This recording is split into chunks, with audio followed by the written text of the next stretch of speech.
Ողջույն բոլորին, այսօր դեկտեմբերի 1-ն է, օրը երկուշաբթի, ձմռան առաջին օրն է, բայց մի շարք նահանգներում ձմեռն ավելի շուտ էր եկել։ Այս թեմային կանդրադառնանք թողարկման ընթացքում, իսկ նորվա առաջին հատվածի լուրերը կլինեն 3 եւ մինչեւ այս պահ տեղի ունեցած իրադարձություններով հարուստ։ Ես Հարություն Մինասյանն եմ եւ թույլ տվեք նոր մարաթոնի մեկնարկ տամ։ Մենք արդեն 19,000 հետևորդ ունենք, ինչի համար շնորհակալ եմ բոլորին, որ միացել եք մեզ, սակայն եկեք տարին եզրափակենք 26,000-ով, քանի որ մուտք են գործում վերջիվերջո 2026 թվական։ Եթե առաջին անգամ եք դիտում, պարզապես անմիջապես բաժանորդագրվում եք, կանխավ շնորհակալ եմ։ Առաջին լուրը կսկսեմ Գլենդերից, Կիրակի առավոտյան ճանապարհատրանսպորտային միջադեպ է գրանցվել, երբ ոստիկանության ծառայողական ամենագնացը բախվել է մեկ այլ մեքենայի ու շրջվել կամ կիսաշրջվել։ Վթարը տեղի է ունեցել Բրենդ բուլվարի 600 հասցեում, անմիջապես 134 մայրուղու ներգրավման կետից առաջ։ Գլենդերի ոստիկանությունից հայտնում են, որ ծառայողական մեքենայի վարորդ ոստիկանը, չնայած մեքենայի կիսաշրջվելուն, անվնաս դուրս է եկել, սակայն երկրորդ մեքենայի վարորդը տեղափոխվել է հիվանդանոց։ Նրա առողջական վիճակի մասին տեղեկություններ դեռևս չեն հաղորդվում, դեպքի պատճառները պարզվում են, քննությունը շարունակվում է։ Սիմի Վալիում խաղաղ ու հանգիստ բնակելի շրջանը արձակուրդային երկրաշաբաթվա վերջին վերածվել է ողբերգության կենտրոնի։ Կիրակի մի ամուսնական զույգ է գնդակահարվել հենց իրենց տան ավտոտնակում։ Նրանք անհապաղ տեղափոխվել են հիվանդանոց, սակայն բժիշկներին չի հաջողվել փրկել նրանց կյանքը։ Հանցագործությունը տեղի է ունեցել Woodrange թաղամասում։ Ամուսինը, դոկտոր Էրիկ Կորտեսը, Adventist Health համակարգի կողմից ներկայացվել է որպես բարձր հարգանք վայելող շուրջ 30 տարվա փորձ ունեցող ռենտգենաբան։ Ոստիկանությունը հայտնում է, որ մի քանի վկաններ տեսել են, թե ինչպես է կասկածյալը մոտեցել բաց ավտոտնակի դռանը ու սառնասրտորեն կրակել զույգի վրա։ Վկաների մի մասն հայտնել է, որ մարդասպանը փախուստի է դիմել սև սեդան մակնիշի ավտոմեքենայով, ինչի ուղղությամբ այժմ ընթանում են հիմնական քննությունները։ Քննությունը նաև նոր զարգացում է ստացել, երբ ոստիկանությունը Չինոյում հայտնաբերել է վառված սև մեքենա, կողքին մահացած անձ։ Քննիչները փորձում են պարզել, արդյոք դա նույն ավտոմեքենան է հնարավոր կասկածյալի հետ, որը կարող է ներգրաված լինել Սիմի Վալիի սպանության մեջ։ Այս պահին կապը դեռևս չի հաստատվել։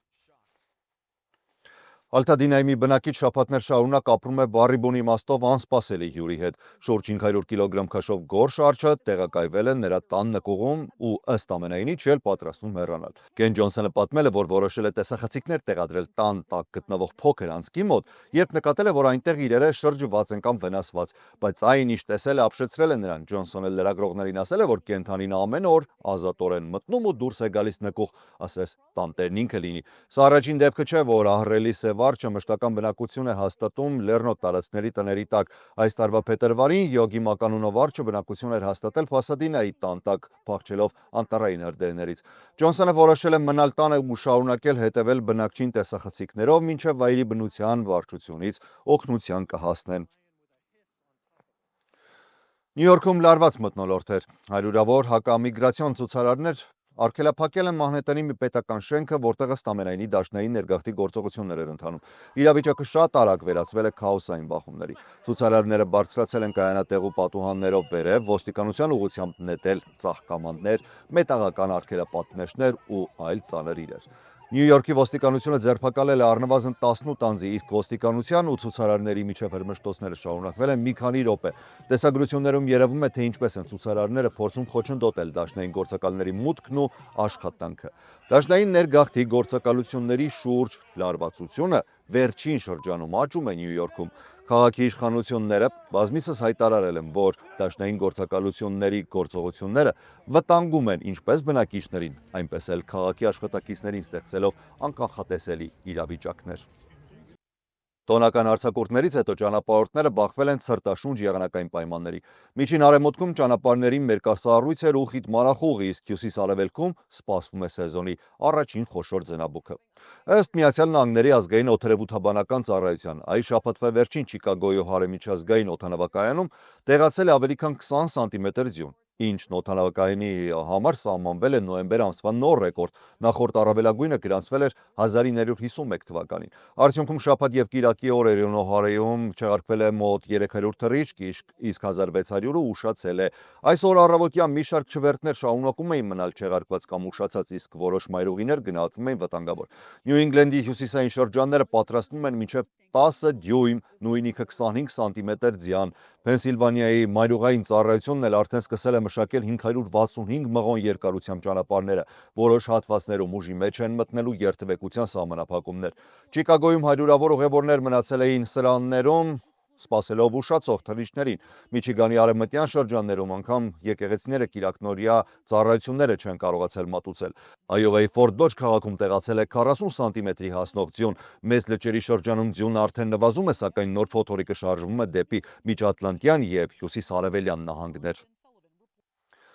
Միացյալ Նահանգների քննիչներն այժմ կարծում են, որ Վաշինգտոնում ազգային գվարդիայի զինծառայողների վրա հարձակման մեջ մեղադրվող աֆղան ներգաղթյալը արմատականացվել է միայն արդեն ԱՄՆ տեղափոխվելուց հետո։ Այս մասին հայտնել է ներքին անվտանգության քարտուղար Քրիստի Նոեմը։ Իշխանությունները մեղադրում են 29-ամյա Ռահման Ուլալ Աքանվալին Սպիտակ տան մոտակայքում երկու գվարդիականների վրա հարձակվելու համար։ Հարձակման հետևանքով զոհվել է Սարա Բեքրամը, իսկ նրա ծառայեկից Էնդրյու Ուոլֆը տեղափոխվել է հիվանդանոց ծայրահեղ ծանր վիճակով։ Նոեմը NBC-ին հայտնել է, որ քննիչները կարծում են, թե Աքանվալը արմատականացվել է Միացյալ Նահանգներում Վաշինգտոն նահանգում բնակության ընթացքում։ Քննությունը փորձում է պարզել, ովքեր են շփվել նրա հետ, այդ թվում ընտանիքի անդամները։ Աքանվալը Միացյալ Նահանգները մուտք գործել 2021 թվականին Բայդենի վարչակազմի ծրագրով, որով տարհանվում էին ամերիկյան ուժերին օգնած աֆղանցիները։ Նրան ապաստան է տրամադրվել այս տարվա ապրիլին, արդեն Թրամփի վարչակազմի օրոք։ Սոմերհիլ համայնքում էլ տեղի ունեցել հուշ երեկո հարևան շրջանների բնակիչներն անգամ հավաքվել էին հարգելու Բերքամի հիշատակը։ Հարձակման հաջորդ օրը Թրամփի վարչակազմը մի շարք քայլեր ձեռնարկեց օրինական ներգաղթի սահմանափակման ուղղությամբ, այդ թվում ապաստանի բոլոր դիմումների գործընթացների սառեցում։ Նոեմն ասել է, որ ներգաղթի ծառայությունները կարող են նույնիսկ դիտարկել ակտիվ ապաստանի գործով մարդկանց արտաքսումը, եթե դա անհրաժեշտ համարվի։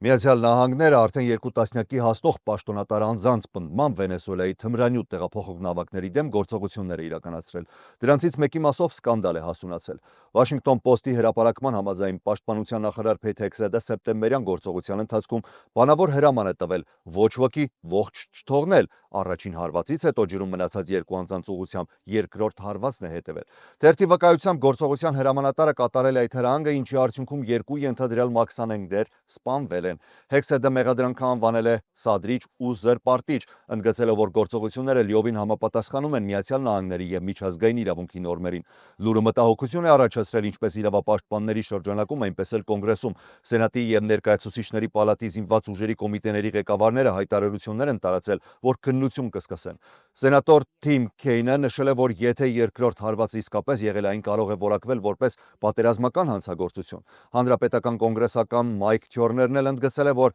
նման գործողությունը կլիներ ապօրինի։ Թրամփը սակայն հերթական անգամ պաշտպանել է Հեքսեդին։ Ես չեմ կարծում, որ նման բան եղել է։ Նա ինձ ասաց, որ նման հրաման չի տվել։ Ես կպարզեմ, բայց վստահում եմ նրան, ասել է Թրամփը Air Force-ում պատասխանելով լրագրողների հարցերին։ Նա նաև պատասխանել այն հարցին, թե արդյոք իրեն անհանգստացնում են այդ գործողությունները։ Թրամփն ասել է. «Գրեթե ոչ, դուք տեսնում եք նավերը, տեսնում եք դրանցում եղած թմրանյութերը։ Այդ յուրաքանչյուր նավ պատասխանատու է միջինում 25,000 ամերիկացու մահվան համար։ Այդ հարվածների շնորհիվ ծովով Միացյալ Նահանգներ մտնող թմրանյութերի ծավալը կտրուկ նվազել է»։ Թրամփը նաև նշել է, որ հեռախոսազրույց է ունեցել Նիկոլաս Մադուրոյի հետ, բայց մանրամասներ չի ներկայացրել։ Վենեսուելայի ազգային ժողովն էլ պատրաստվում է ձևավորել հատուկ հանձնաժողով, ուսումնասիրելու Միացյալ Նահանգների կողմից Վենեսուելայի ափերի մոտ եւ արևելյան Խաղաղ օվկիանոսում թմրամիջոցների տեղափոխմամբ մեղադրվող նավերի դեմ իրականացված մահաբեր հարվածները։ Վենեսուելայի ազգային ժողովի նախագահ Խորխե Ռոդրիգեսն ասել է, որ կձեռնարկեն քայլեր նաև ապահովելու, որ գլխավոր դատախազությունը եւս զբաղվի Վենեսուելայի եւ Լատինական Ամերիկայի քաղաքացիների դեմ Կարիբյան ծովում տեղի ունեցած հանցագործությունների քննությամբ։ Իրաքի Միացյալ Նահանգների եւ Ուկրաինայի բարձրաստիճան պաշտոնյաները Ֆլորիդայում շուրջ 4 ժամ տևած բանակցություններից հետո հայտարարել են, որ որոնում են Ռուսաստանի եւ Ուկրաինայի պատերազմի ավարտի հնարավոր ճանապարհային քարտեզը։ Միացյալ Նահանգների հատուկ ներկայացուցիչը վաղը լինելու է Մոսկվայում հանդիպելու Ռուսաստանի Դաշնության նախագահ Վլադիմիր Պուտինին։ Միացյալ Նահանգների պետքարտուղար Մարկո Ռուբիոն բանակցություններից հետո նշել է, որ կողմերը շատ արդյունավետ նիստ են անցկացրել, սակայն խաղաղության իրական պայմանների շուրջ դեռևս աշխատանք կա։ Նրա խոսքով խաղաղության փաստաթուղթը պետք է ոչ միայն դադարեցնի պատերազմը, այլև ապահովի Ուկրաինայի երկարաժամկետ զարգացումն ու կայունությունը։ Նիստին մասնակցել է նաև Ստիվ Վիտկոֆը, նախագահ Թրամփի հատուկ բանագնացը, ինչպես նաև Ջարեդ Քուշները։ Նախագահ Դոնալդ Թրամփը պատասխանելով լրագրողների հարցերին Air Force One-ում հայտարարել է, որ փոխանցվել են բանակցությունների մանրամասները եւ թեև Ուկրաինան ունի բարդ խնդիրներ, այդ թվում կոռուպցիոն սկանդալը, գործարքի հասնելու լավ հնարավորություն կա։ Ուկրաինայի իշխանությունները վերջին շաբաթներին հայտնվել են ճնշման տակ էներգետիկ ոլորտում շուրջ $100 միլիոն յուրացման սկանդալի պատճառով։ Բանակցությունների ընթացքում քննարկվել է Միացյալ Նահանգների կողմից մշակված խաղաղության նախագծի վերանայված տարբերակը։ Նախնական 28 կետանոց նախագիծը քննադատվել էր չափազանց ռուսամետ լինելու համար, այժմ քննարկվում են հետևյալ առանցքային ուղղությունները. Ուկրաինայի լիակատար ինքնիշխանություն եւ անկախություն, երկարաժամկետ տնտեսական անվտանգություն, Ուկրաինայի էներգետիկ եւ գազային ենթակառուցվածքների վերականգնում Միացյալ Նահանգների մասնակցությամբ եւ ԱՄՆ մուտքը ուկրաինական հանքային պաշարներին համաձայն այս տարվա գարնանը կնքված փաստաթղթի։ Նախագծում ներառված է նաև Ուկրաինայի զարգացման հիմնադրամի ստեղծումը, որը պետք է ներդրումներ գրավի տեղեկատվական տեխնոլոգիաների, տվյալների կենտրոնների, արհեստական բանականության եւ այլ արագ զարգացող ոլորտներում։ Ուկրաինայի պատվիրակությունը գլխավորում է Ռուստամ Ումերովը, որը շեշտել է, որ Միացյալ Նահանգները լսում է, աջակցում ու աշխատում է իրենց կողքին։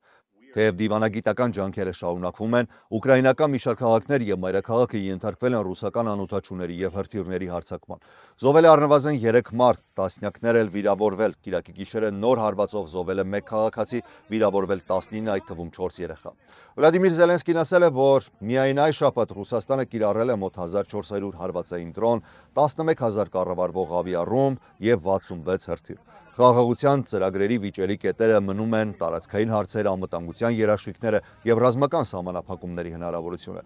Միաժամանակ նոր լարվածություն է առաջացել այն բանից հետո, երբ Ուկրաինան ստանձնել է Ռուսաստանի Նովորոսիսկի նավթային տերմինալի վնասման պատասխանատվությունը։ Ղազախստանը, որի նավթը անցնում է այդ տերմինալով, պահանջել է դադարեցնել նման գործողությունները, դրանք որակելով երկկողմ հարաբերություններին վնասող։ Այս ժամի համար նախատեսել էինք այսքանը, մեր հաջորդ թողարկում լինելու է երեկոյան, շնորհակալ եմ ուշադրության համար, ես Հարություն Մինասյանն եմ, առողջ ու խաղաղ եղեք։